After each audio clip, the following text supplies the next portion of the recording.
Revenge with Karen. You know that sound when a $300,000 mistake rolls over a 100-year-old gravel driveway? It's a specific kind of crunch. It sounds like arrogance meeting geology, and usually, the geology wins. I was on my knees in the dirt, elbow deep in the prize-winning hybrid teas that Arthur, God rest his complicated soul, had spent 40 years cultivating. The Virginia humidity was already sitting on my shoulders like a wet wool blanket, the kind of heat that makes the air shimmer above the asphalt.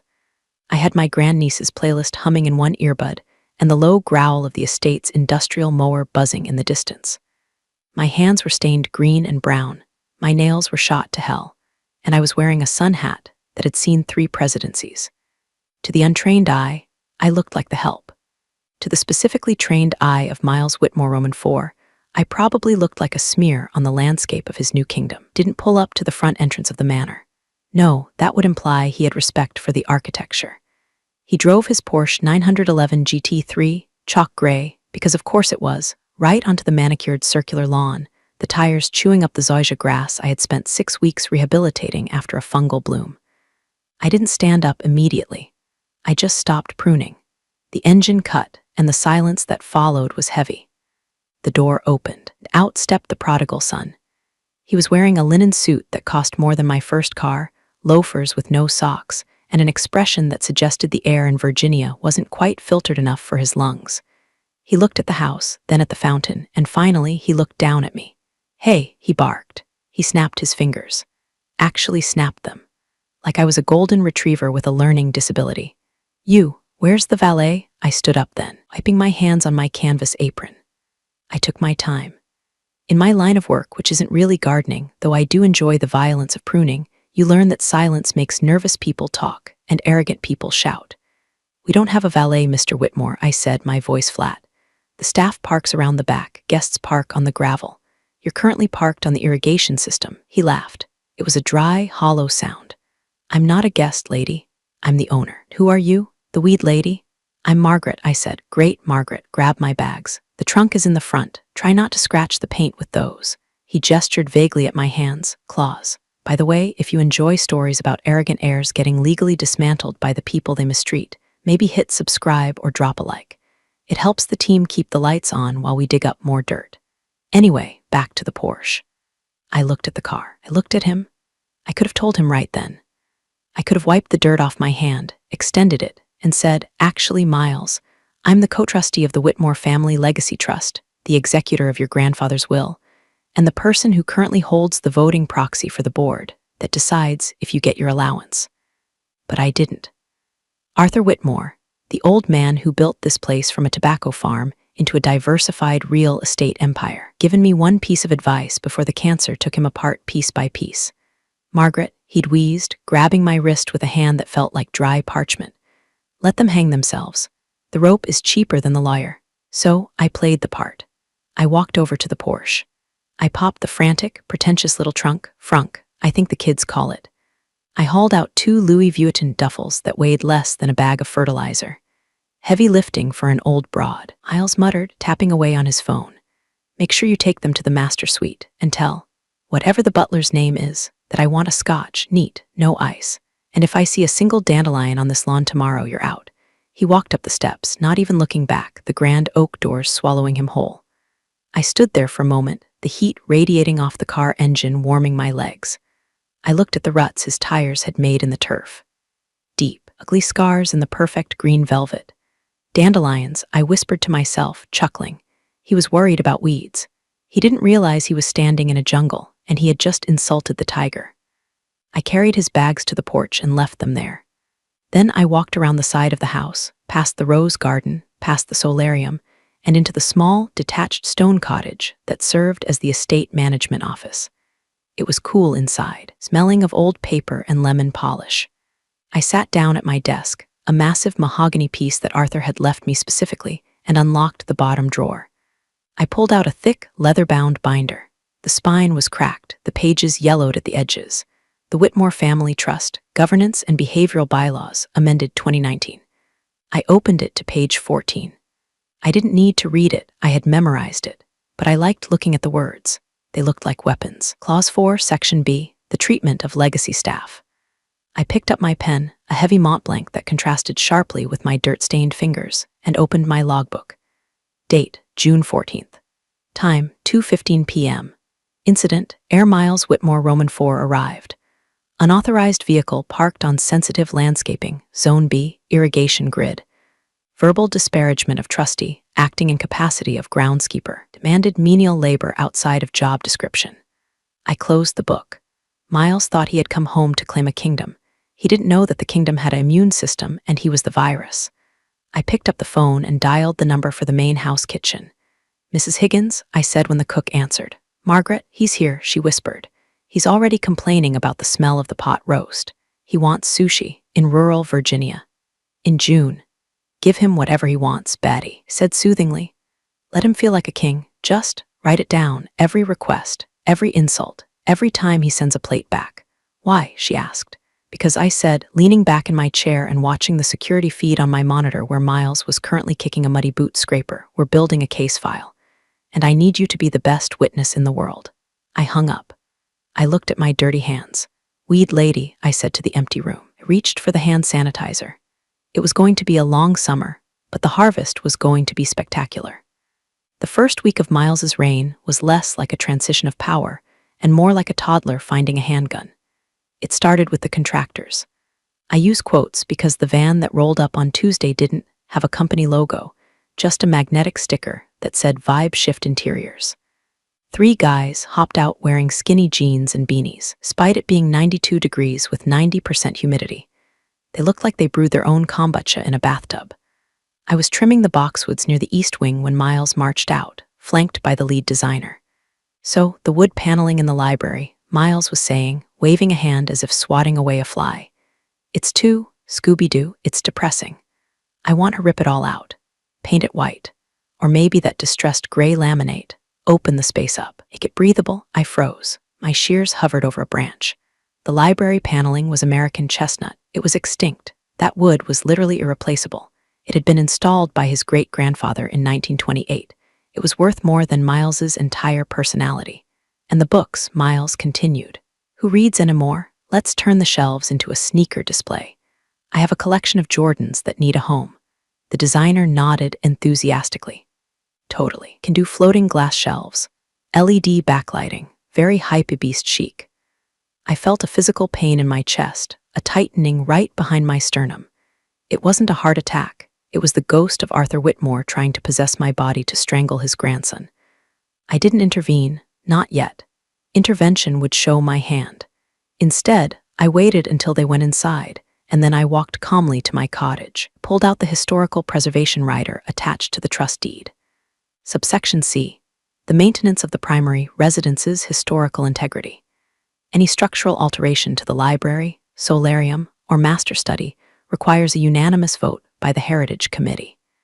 Guess who the Heritage Committee was? Me. And a 90-year-old historian named Oblivious Dr. Aris, who did whatever I told him to do because I brought him bourbon balls every Christmas. I called the estate lawyer's office. "Jim," I said when the paralegal put me through, "he's trying to paint the chestnut paneling." There was a silence on the other end, then a sigh. "Margaret, please tell me you're joking. He wants to put sneakers on the shelves, Jim, Jordans, with leads." "I'll draft the cease and desist," Jim said, his voice sounding tired. "But we need more than bad taste to trigger the removal clause. Being a Philistine isn't technically a breach of fiduciary duty, fortunately." "Give me time," I said. "He's just warming up." And he was. By Thursday, he had fired the butler, Mr. Henderson. Henderson had been with the family for 30 years. He knew where the bodies were buried, metaphorically, and he knew how to remove a red wine stain from a white silk divan in under 3 minutes. Miles fired him because Henderson didn't know how to make a proper espresso martini. He used Kahlua, Margaret. Miles complained to me later as he watched me weeding the petunias. He seemed to think of me as a captive audience, a peasant he could vent to. "Can you believe that? Kahlua, it's 2024. We use artisanal coffee liqueur." "A tragedy," I said, ripping a dandelion out by the root. "Mr. Henderson has 3 children in college." "Well, maybe they can learn to make drinks," Miles scoffed. "I'm bringing in my own guy, plays techno while he works." Good energy. I went back to my logbook. Date, June 18th. Incident, wrongful termination of key staff Henderson without cause. Violation of Employment Stability Agreement, Clause 8. Replacement hire unvetted by security protocols. Every day, the file grew thicker. He insulted the chef, telling Mrs. Higgins that her beef Wellington was boomer food and demanding a raw vegan menu, only to order Domino's an hour later when he got hungry. Threw a pool party on Friday night where his friends, a gaggle of influencers who looked like they were allergic to manual labor, threw glass bottles into the infinity pool. I spent Saturday morning fishing shards of Grey Goose bottles out of the filter. "Hey, gardener," Miles yelled from the balcony, holding a mimosa. "Pool looks a little cloudy. Shock it again." I looked up at him. The sun was behind him, turning him into a silhouette of entitlement. "I'll need to order more chemicals, Mr. Whitmore," I called back. "The budget is tight this month." "Budget?" He laughed. "I'm a Whitmore. The budget is whatever I say it is. Just buy it. Put it on the black card." I smiled. It was a small, dangerous smile that nobody saw because of my hat. The black card, I repeated to myself. He didn't know. He hadn't checked. The black card he was carrying around was linked to the discretionary operations account. And per the trust guidelines, that account had a spending cap that triggered an automatic audit if exceeded by more than 20% in a single quarter. He was currently at 18%. "Yes, sir," I said. "I'll get right on that." I went back to the office and ordered the chemicals. Then I ordered the top-tier imported fertilizer. Then I ordered the new uniforms he wanted for the staff he hadn't fired yet. I pushed the account to 19.5%. I was baiting a trap with luxury. He was eating it up with a spoon. That evening, I sat on my porch, drinking a glass of iced tea, unsweetened because I'm sweet enough, and watched the lights of the manor house blazing. Every light in the house was on. He was burning electricity like he was trying to signal aliens. I opened the trust document again. Clause 12, Fiscal Responsibility and Resource Management. The beneficiary must demonstrate prudent stewardship of estate resources. I took a sip of tea. "Prudent," I whispered. A crash echoed from the main house, the sound of something expensive breaking. I didn't even flinch. I just checked my watch. 8:42 p.m. I noted it in the log. To understand why I wasn't panicking, you have to understand Arthur Whitmore. Arthur wasn't just rich. Rich is owning a Mercedes. Arthur was wealthy. Wealth is owning the dealership, the land the dealership sits on, and the senator who zones the land. Arthur was also paranoid. He had seen what money did to people. He watched his own children turn into vultures, picking at his pockets before he was even cold. 10 years ago, I wasn't just the gardener. I was the estate manager, but my title was buried under layers of corporate obscurity to keep the family from sniffing around.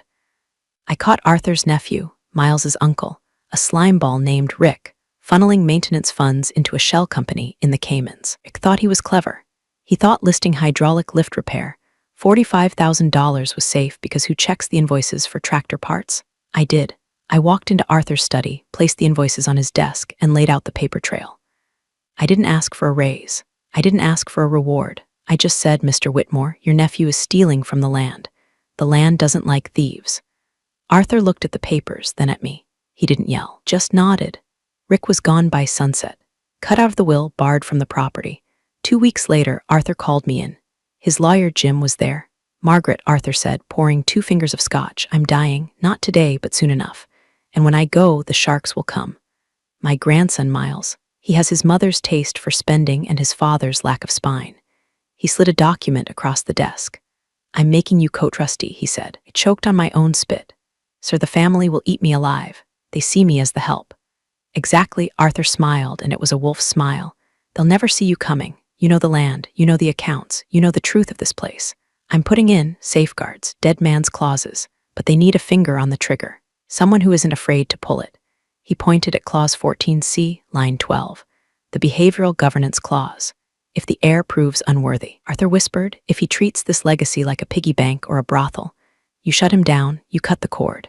Can you do that, Margaret? Can you be the executioner?" I looked at the old man.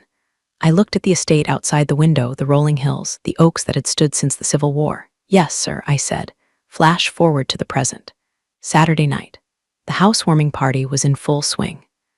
Miles had invited 50 of his closest friends, people he had met in clubs in Miami, people whose names ended in I or O and who wore sunglasses at night. The bass was thumping so hard I could feel it in the floorboards of my cottage 300 yards away. I put on my boots. I wasn't going to join the party. I was going to document the crime scene. I walked the perimeter. The lawn was littered with cigarette butts. Someone had parked a G-Wagon on the croquet court. The real horror was waiting in the solarium.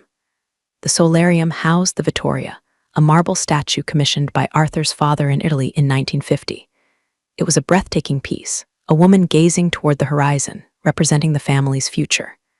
Miles was standing on the plinth next to the statue. He was holding a bottle of champagne. He was drunk. "Look at this old thing," he shouted to the crowd. "Creepy, right? She looks like she's judging me. Smash it," someone yelled. "I'm gonna give her a makeover." Miles laughed. He pulled a black Sharpie from his pocket. "I stepped out of the shadows, Mr. Whitmore." My voice wasn't loud, but it cut through the noise. He spun around, nearly slipping. "Whoa, the weed lady, what are you doing, creeping around? You trying to steal booze?"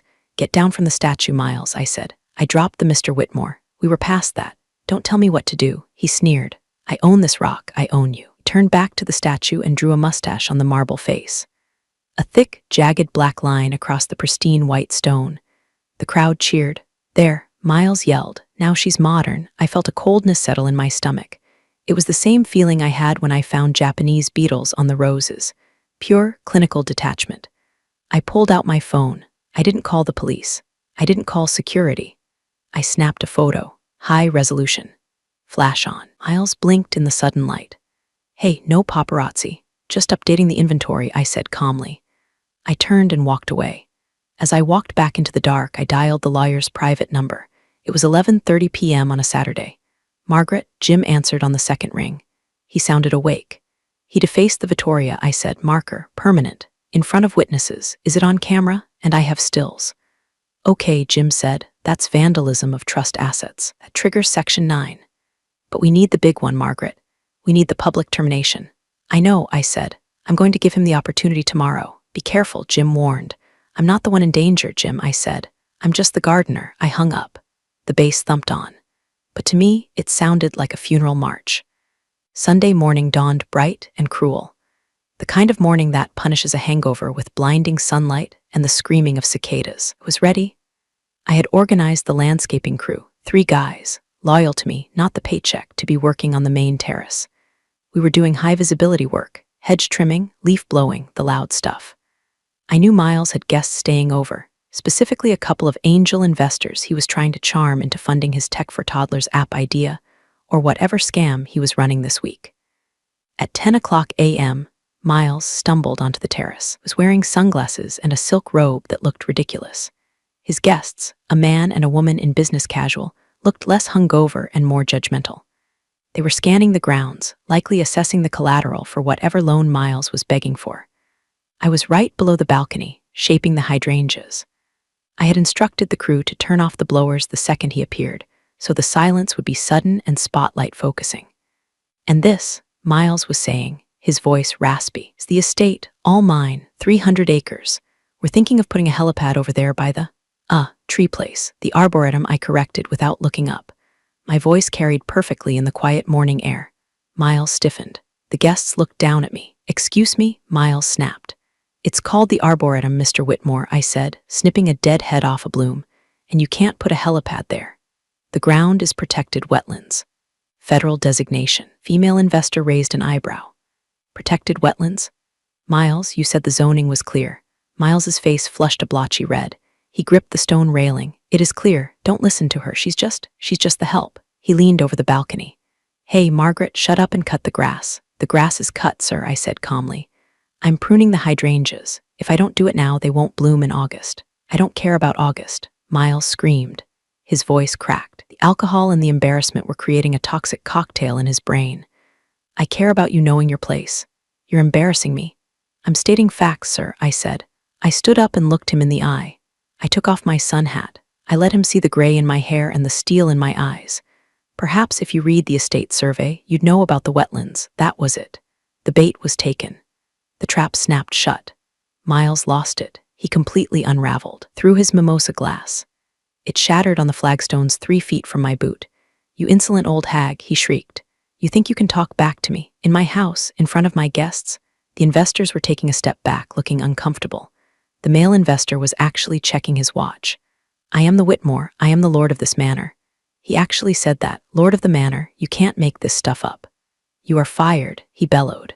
The words echoed off the valley walls. Hear me? Fired, get your shit, get off my property. Right now, you and your little crew get out. The world seemed to stop. The birds stopped singing. The crew looked at me terrified. I didn't flinch. I didn't beg, I looked at the guests. Did you hear that? I asked them politely.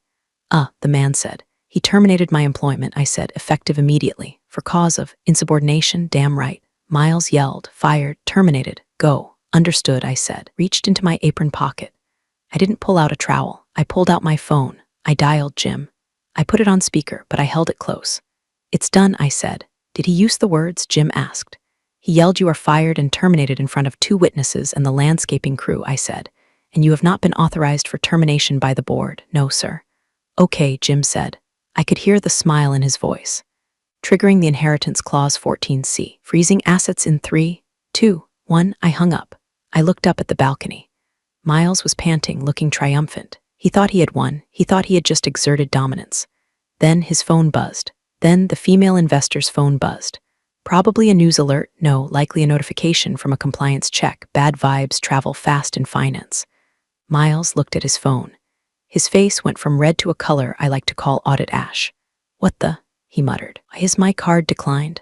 He looked down at me. I hadn't moved. I told you to leave. He screamed, but there was fear in it now. I can't, Miles, I said. I have work to do, and technically. I put my hat back on. You're trespassing. It took exactly 45 minutes for Jim to arrive.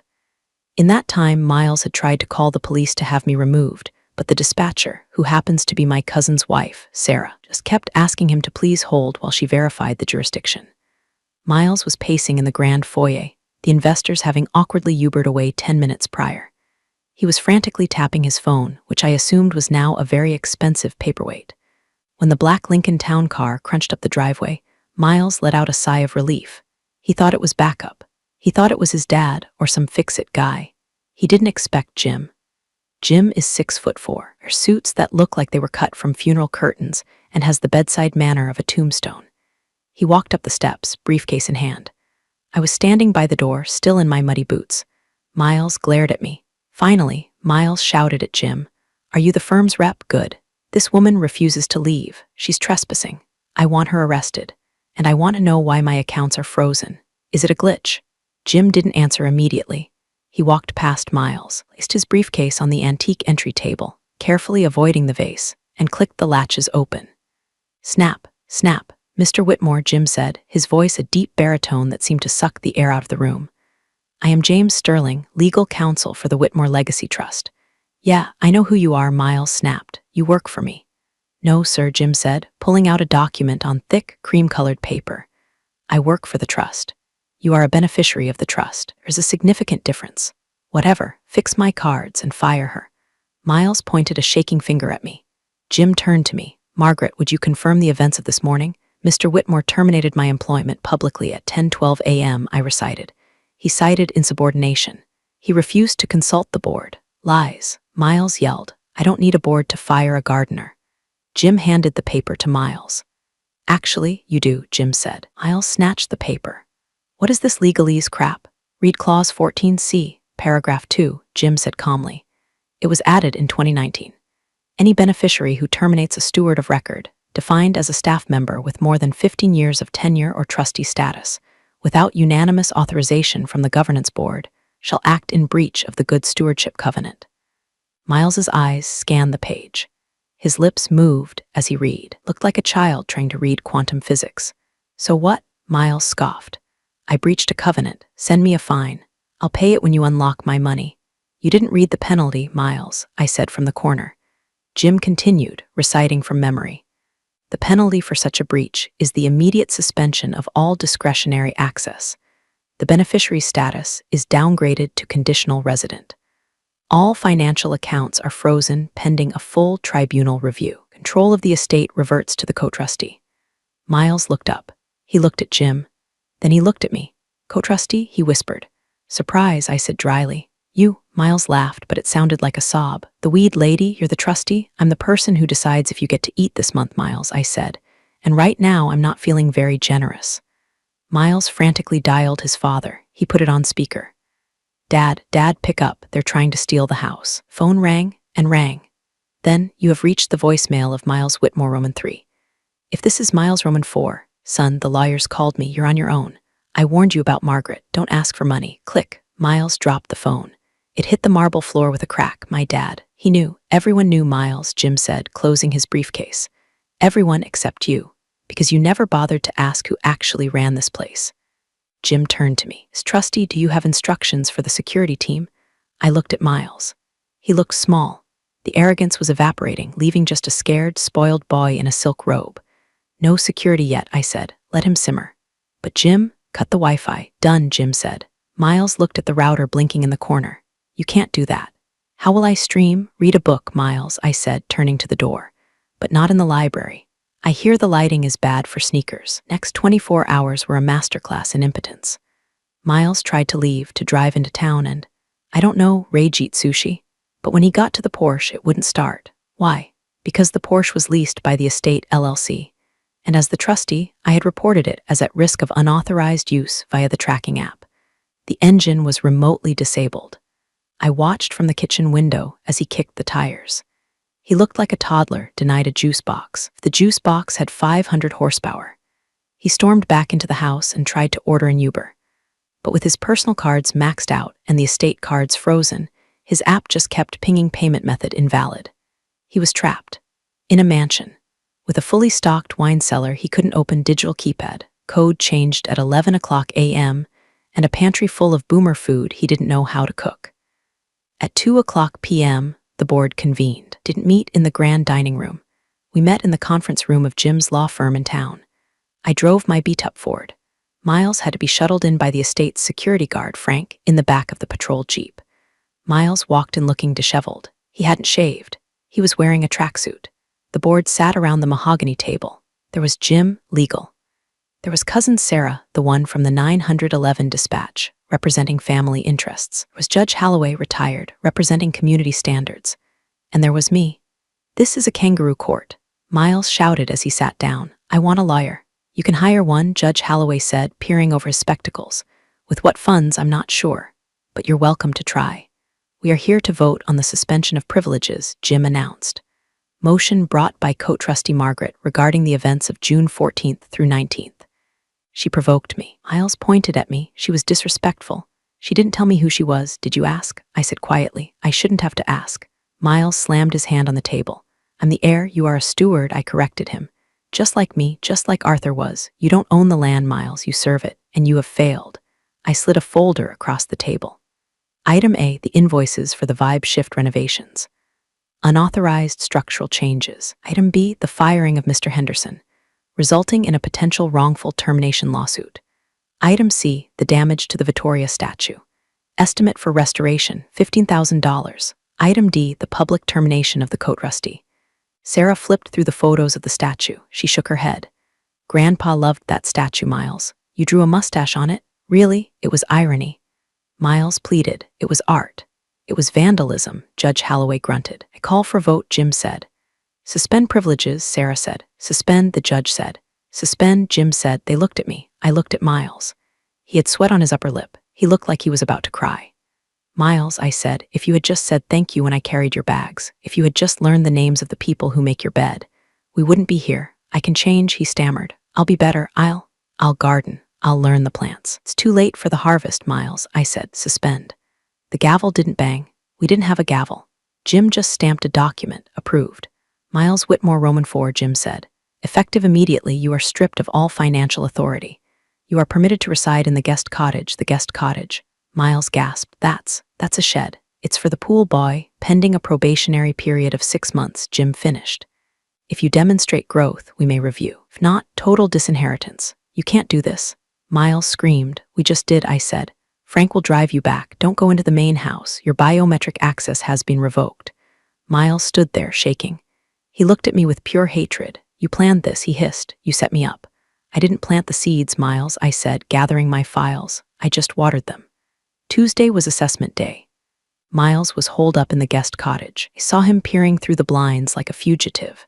The guest cottage is actually quite nice. 2 bedrooms, a kitchenette.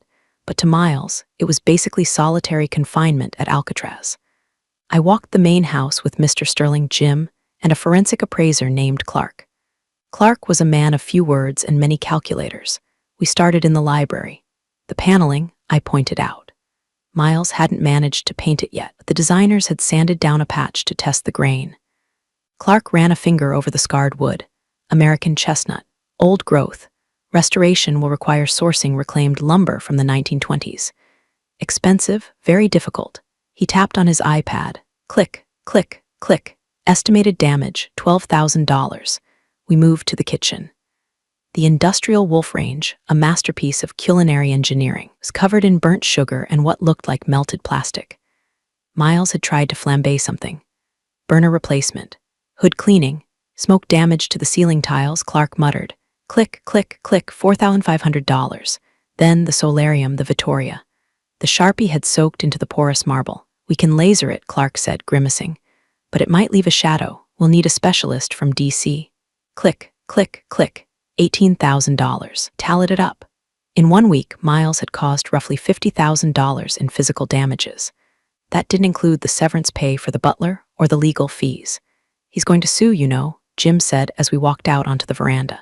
He's in that cottage right now Googling elder abuse and hostile work environment. Let him, I said. He signed the arbitration agreement when he accepted the keys. He says he didn't sign it, Jim noted. Claims you forged his signature on the arrival documents. I stopped. I reached into my pocket and pulled out a USB drive. Remember when he arrived? I asked. And I was working on the irrigation? Yes. I wear a body cam, I said, for training purposes. It's in the employee handbook. Clause 6, safety monitoring. Jim took the USB drive. He looked at it like it was a gold bar. You have him signing the papers. I have him signing the papers, calling me a clawed beast, and admitting he didn't read them, I said. I also have footage of him drunk on the statue, and footage of him firing me, and footage of him trying to bribe the pool guy to buy him cocaine. Jim pocketed the drive. A slow, shark-like smile spread across his face. Margaret, he said, you are terrifying. I'm efficient, I said. Just then, the door to the guest cottage flew open.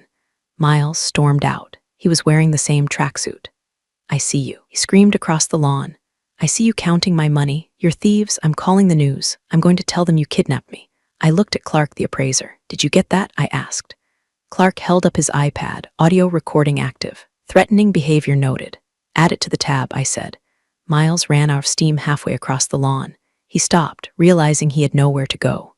The main house was locked. The cars were dead. The gate was closed. He stood there in the middle of the perfect green lawn. I'm hungry, he yelled. It was a pathetic, childish sound. There's a microwave in the cottage, Miles, I called back, and I left a can of soup on the counter. I hate soup, he wailed. I turned back to Jim. I think we're done here, I said. Prepare the eviction notice for the guest cottage. He's violating the noise ordinance. You're going to kick him off the property entirely? Jim asked. He has to hit rock bottom, Jim, I said, watching Miles kick a sprinkler head. The estate can't heal until the infection is gone. Wednesday morning was the silence after the storm. The estate was breathing again. The birds were singing. The mowers were humming in the distance, driven by the crew I had rehired with a 10% raise, and the air smelled of honeysuckle and justice. I set up a small table on the east veranda. White linen tablecloth, silver teapot, a single china cup, and a plate of Mrs. Higgins's scones, fresh from the oven. I sat there, sipping Earl Grey, watching the sun rise over the valley. It was the seat Arthur used to sit in. I felt heavy but right. At 9:00 a.m., Miles appeared. He looked rough. The guest cottage experience hadn't agreed with him. His hair was matted, his eyes were bloodshot. He walked up the steps to the veranda, smelling of stale sweat and desperation. He stopped when he saw the table. He stared at the scones. Is that breakfast? He asked. Voice was cracked. It's my breakfast, I said, buttering a scone. Mrs. Higgins makes a lovely currant jam. He swallowed hard. The fridge in the cottage. It was empty. Just water and that one can of soup. Yes, I said, basic rations. As stipulated in the emergency housing clause. He slumped into a chair opposite me. I didn't invite him to sit, but I didn't kick him out. This is insane, Margaret, he said. He sounded tired. The fight was gone. You can't starve me. You have a trust fund, Miles, I said, the basic one. The one your mother set up. It pays out $2,000 a month. $2,000. He looked horrified. That's not even rent.